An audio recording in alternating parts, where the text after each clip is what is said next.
আমরা Google map ধরে আসছি, কোথায় নিয়ে আসছি দেখছেন? ভাইয়ার কারণে অনেক দূর আগাতে পারছি, পুরো জ্যাম গাইছে এখানে। কি বলতো আমার এই দাড়িটাই হচ্ছে 92 ইয়ার্স ওল্ডে। এটি একটি 250 বছর পুরানো জমিদার বাড়ি। এর ভিতরে লুকিয়ে রয়েছে অনেক ইতিহাস। স্ক্রিনে যাকে দেখতে পাচ্ছেন তিনি হচ্ছে জমিদারের 3য় প্রজন্ম। তার সাথেই দেখা করতে যাব আজকের এই ভিডিওতে। ব্লগটা সুপার ইন্টারেস্টিং হতে যাচ্ছে, সবাই সিট বেল্টটা বেঁধে নেন, কারণ ব্লগে থাকছে মোটর ব্লগ অলসো।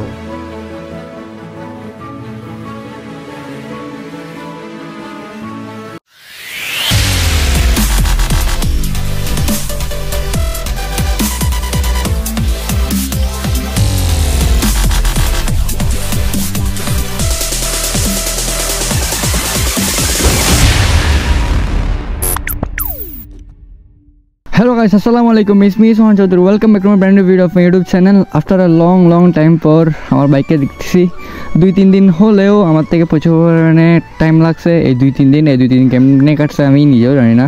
অনেকদিন পর বাইককে দেখতেছি, আমার ভাইয়ের কাছেই ছিল বাইকটা। Let's enjoy the ride guys.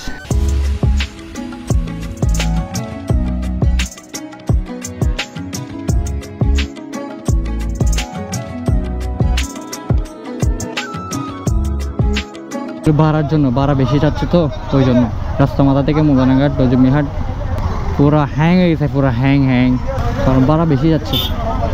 নজমিহাট, মুদানাঘাট আর নিয়ামতালি ওদের থেকে ভাড়া বেশি যাচ্ছে তো ওই জন্য।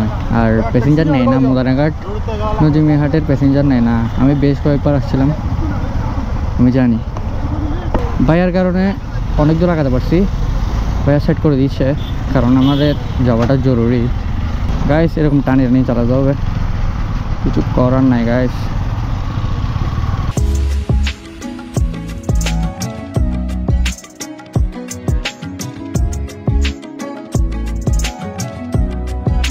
গাইস কি অবস্থা সবার, কেমন আছেন সবাই? অনেকদিন পরে মোটো ব্লগে প্রচুর পরিমাণে ভালো লাগতেছে।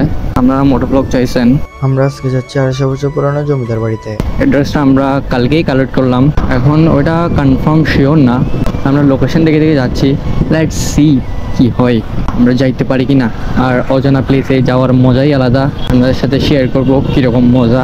প্লেসটাতে আমরা আগে কোনো দিন যাই না, আমরা চিনিও না।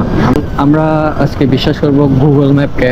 যারা নতুন, smash the subscribe button guys. যারা নতুন, smash the subscribe button, subscribe করে পাশেই থাকেন। মোর ব্লগস কামিং সুন। আর সারপ্রাইজ ব্লগ তো আসতেছে। বাইকের পার্টসের দোকানে যাব, আমার কিছু পার্টসের প্রাইস দেখতে হবে, প্রাইস দেখে তারপর কিনতে হবে। স্টক কিছুদিন চালাই, বাইকের সার্ভিস চলে আসছে প্রায় 700 কিলোর কাছাকাছি, 675 কিলো।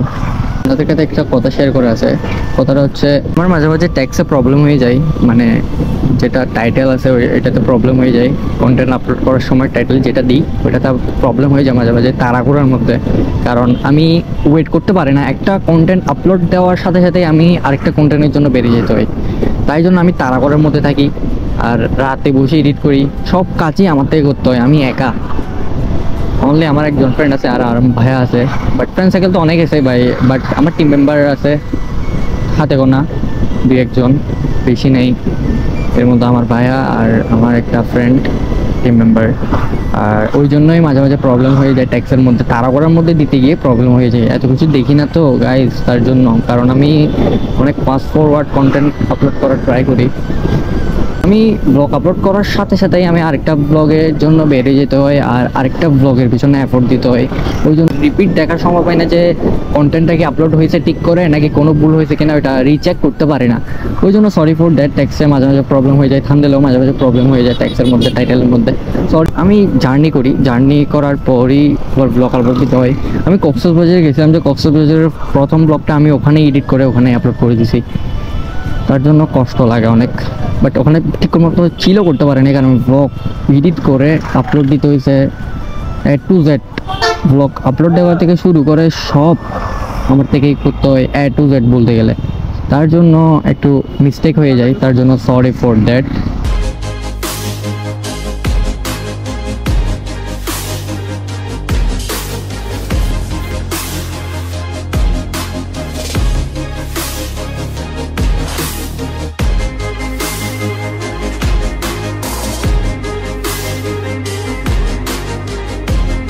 গাইস সিনেম্যাটিক গুলো কেমন লাগছে? এখানে এনভায়রনমেন্ট গুলো সারা এটা কিন্তু মানতে হবে।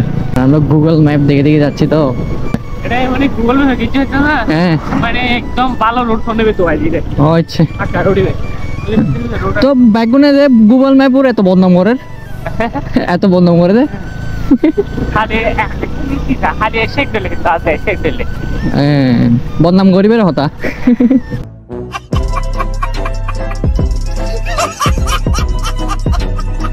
আমরা কালকে গাইস গুগল ম্যাপে দেখছিলাম ওখানের মধ্যে শর্টকাট ছিল আবুরকিল দিয়ে, বাট আজকে অন করে দেখতেছি সব কোনো শর্টকাট দেখাচ্ছে না। দিকের রাস্তাগুলো গাইস অসাম অসাম, কর্নারিং গুলো টপ নচ। আর অনেকজনে বলছেন রাজনীয় ব্লগ করেন, রাজনীয় ব্লগ করেন। হিয়ার ইজ রাজনের ব্লগ। আমি এই সিজনের মধ্যে বাইক কেনার পর পিসফুল এনভায়রনমেন্টের মধ্যে আমি প্রচুর পরিমাণে ঘুরছি। আমি যেখানেই গেছি সেখানেই মানুষজন যারা একদম নিরিবিলি।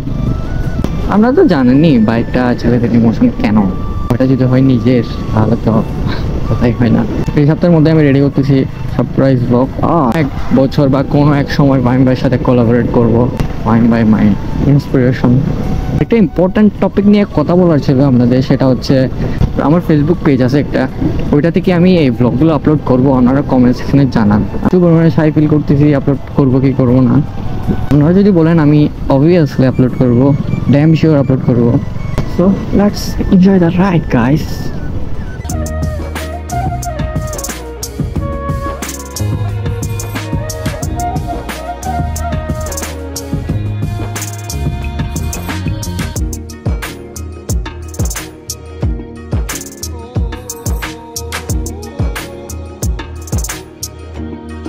আমরা রাইড করতে করতে এখানে চলে আসলাম, আর এখানের সিনেম্যাটিক ভিউ একটু পরে দেখতে পারবেন। আমরা এই সিনেম্যাটিক ভিউর মধ্যে আমি সব ইনফরমেশন দিয়ে দেবো, এটা ইতিহাস সম্পর্কে আর এটা স্টোরি সম্পর্কে। এটা স্টোরি সম্পর্কে একটু পরে জানতে পারবেন। Let's enjoy some cinematic view of this place. এটি রামধন জমিদার বাড়ির প্রধান গেট। এরপরেই দেখতে পারবেন সুপ্রশস্ত শাহী দরজা, যার দুই পাশে রয়েছে কাচারিঘর, যেখানে একসময় জমিদারের আয় ব্যয় হিসাব রাখা হতো। একসময় শত শত মানুষ ভিড় জমাতো তাদের কাজে, আজ সেখানে বসবাস করছে হাজার হাজার পোকামাকড়। এটা হচ্ছে জমিদার বাড়ির পুকুর, শত শত মানুষের পানির চাহিদা পূরণ করতো। এই এলাকার জমিদারি ছিল রামধন জমিদারের হাতে। তারা ছিল দুই ভাই, একটা ছিল রামগতি আর অপরটি রামধন জমিদার।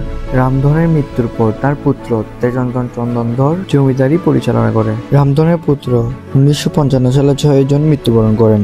এরপর থেকে হারাতে থাকে জমিদারের ঐতিহ্য। এই জমিদার বাড়ি ছিল একসময় ঝাঁকজমকপূর্ণ, তা এখন ধ্বংসবিশেষ হিসেবে পড়ে রয়েছে। আজকের ভিডিওটা একটু ডিফারেন্ট করার চেষ্টা করছি, আশা করি আপনাদের ভালো লাগবে। More moto vlogs coming soon. Surprise vlog আসছে এই উইকের মধ্যেই আসছে surprise vlog, be ready for that. বাইকের কিছু পার্টস দেখতে যাব, বাইকের কিছু পার্টস লাগাতে হবে। বাইক কিনছি, মডিফিকেশন না করলে কেমন হয়, আফটার মার্কেট পার্টস না লাগালে কেমন হয় গাইস। আফটার মার্কেট পার্টস লাগাবো ইনশাল্লাহ সুন। ট্যুর যা আছে ফাটাই দিয়ে নিই, তারপর মডিফিকেশনের দিকে মুভ করবো। ব্লগটা এখানে এন্ড করতেছি, দেখা হবে নেক্সট কোনো না কোনো ব্লগে। Thank you so much for watching this video. Don't forget to subscribe button. Have fun, tata, piece.